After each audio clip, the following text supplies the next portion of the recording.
People, you don't know, there with a video and just want to, highlight paddock management, right? This is the first paddock I started up the animal with. This paddock here. You bring the bag. Go for the bag. Tell Johnny give you one of the bag them to put in the feed. Tell him give it to you. Go ahead. Go for it and come back. Let me put in them food there who they am. Alright. Yeah, I'm a little baby me attack to. She up on the farm 24/7. Can't come on farm and no walk with her. She ball along the hole. But yeah, paddock management. This is actually my main paddock for the cattle, which is the biggest. Actually, we're gonna have like 1, 2, 3, 4, 5, about 6 paddock. About 6 paddock. But here's where I start first. I have a whole heap of work to go do on the rest paddock. So we have this paddock, which is number 1, and we have number 2 paddock, which will carry the animal them to the chute when there is to medicate and so forth. That is the chute that we're building right now. We done one side of it. We already bought the waste material to finish the rest of the chute. This pole that you see in here is where we're going to make a drop shed for the animal them and a water system to capture rainwater as well. We are into paddock management. I had the animal them in here for like 3 weeks, just a little more than 3 weeks. And I take them out, put them in paddock number 2 just for a week. I take them out when Saturday out of paddock number 2 and have them into this little region here. I keep them in here because I want them to kind of burn down in here. Because as I said, in here going to be an area where we do, most of everything like cattle transporting and these kind of things. This is like going to be the main grounds for me as the farmer to come in and, this is not going to really be any feeding grounds. You see it? So, I'm working on this area right now. One of the things that I do to even maintain here for the time being, because I will need to get paddock number 3 up and running. We are full of food right now, but the fencing, perimeter fencing, we don't have. So I need to get that up and running. Until I get that up and running, this is what I'm going to have to do to maintain the paddocks that I have. This paddock is only a week resting. This paddock number 2 is only 4 days resting, right? And as you can see, paddock number 1, it is already catching back itself. Not really so much, but I can see progress in terms of catching back itself.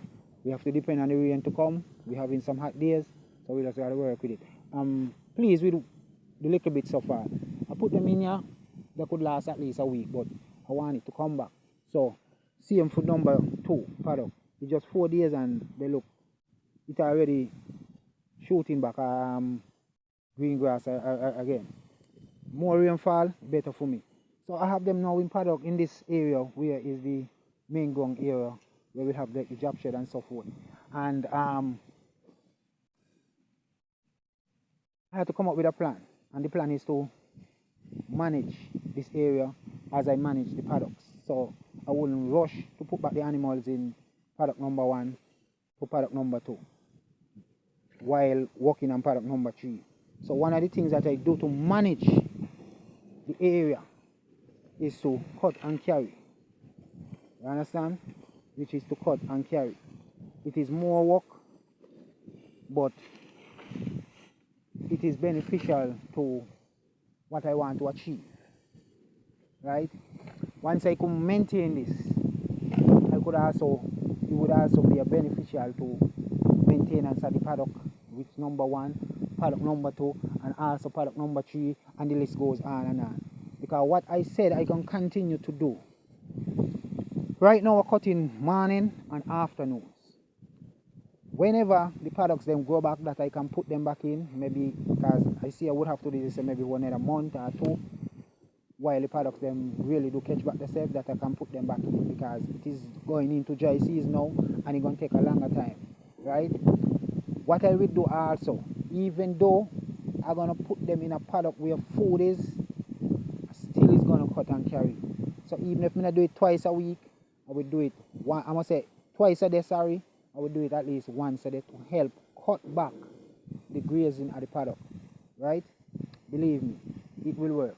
And from what I'm seeing now, I see it is something that would work. Right? And I think there is where a lot of we as farmers does miss out. Even though we have good grazing ground, we must try to see how best we could help maintain our grounds. You understand? And one of the ways them to help maintain our ground is whether we're going to be giving them hay, bag feeding, or we're going to cut and carry give them. Some other sort of feeding program have to come in place for them to ease off the grazing at the paddocks. So, you know, it's just a little tip, you know, for farmers to, you know, understand the way of paddock management. Other people might have different ways and how they want to go about doing it, but this is how I'm doing it, you know, and this is also help to make the animals them, you know,